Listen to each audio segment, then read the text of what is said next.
धाराशिवच्या येरमाळा वन परिक्षेत्रामध्ये मी येत आहे आणि आपण जर पाहिलं तर या ठिकाणी हे जवळजवळ 600 ते 700 एकरवरती पसरलेलं हे वनक्षेत्र आहे आणि या वनक्षेत्रामध्ये विविध प्रकारचे प्राणी जे आहेत ते या ठिकाणी राहतात.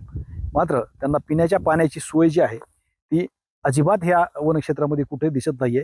हजारो लाखो रुपये खर्च करून या वन परिक्षेत्रामध्ये अशा पद्धतीचे पाणवटे बांधण्यात आलेले आहेत. मात्र आपण जर पाहिलं तर या पाणवट्यामध्ये एक पाण्याचा थेंब देखील या ठिकाणी दिसत नाहीयेत. संध्याकाळी वन्य प्राणी या पाणवट्यावर येऊन परत जातात. मात्र ह्या वन विभागाच्या गलतान कारभारामुळे हा प्राण्यावर जे आहे ते आलेला एक प्रसंग वेळ आहे आणि आता 40-41 टेम्परेचर आहे. मात्र वन्य प्राण्यांना पिण्यासाठी पाणी या वन परिक्षेत्रामध्ये कुठेही नाही. अशा प्रकारचे जवळजवळ 6 ते 7 पाणवटे ह्या वन परिक्षेत्रामध्ये आहेत.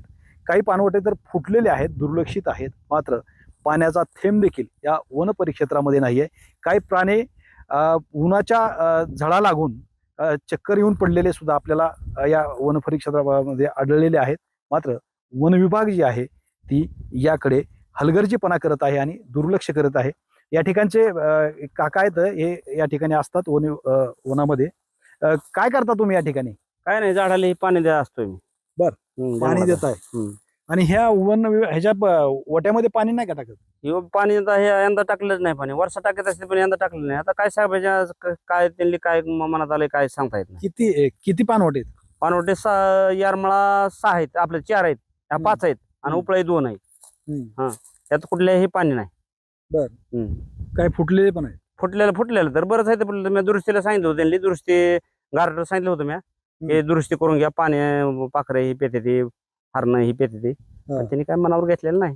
आपण तरी काय अधिकार चालतो का आपला तरी? या पाणवट्यापासून तलाव किती लांब आहे? तलाव इथून थोडाच आहे, जवळच आहे, आपल्या जंगला शेजारीच आहे. तरी पण पाणी नाही. पाणी नाही. कोण आहे ती साहेब लोक? कुठे कुठे गेली तुमची साहेब लोक कवा येते ती कवा जाते ती, फोनवर सांगते ती, असं करतात. आली नाही तिकडे. ही परिस्थिती आहे या धाराशिव जिल्ह्यामध्ये. वन विभाग जी आहे ती पूर्णपणे हलगर्जीपणा करताना आपल्याला पाहायला मिळतंय आणि परिस्थिती जी आहे ती आपण डोळ्याने पाहतोय की एकाही पाणवट्यामध्ये पाण्याचा थेंब देखील आपल्याला पाहायला मिळत नाही. श्रीराम क्षीरसागर, TV9 मराठी, धाराशिव, कळंब.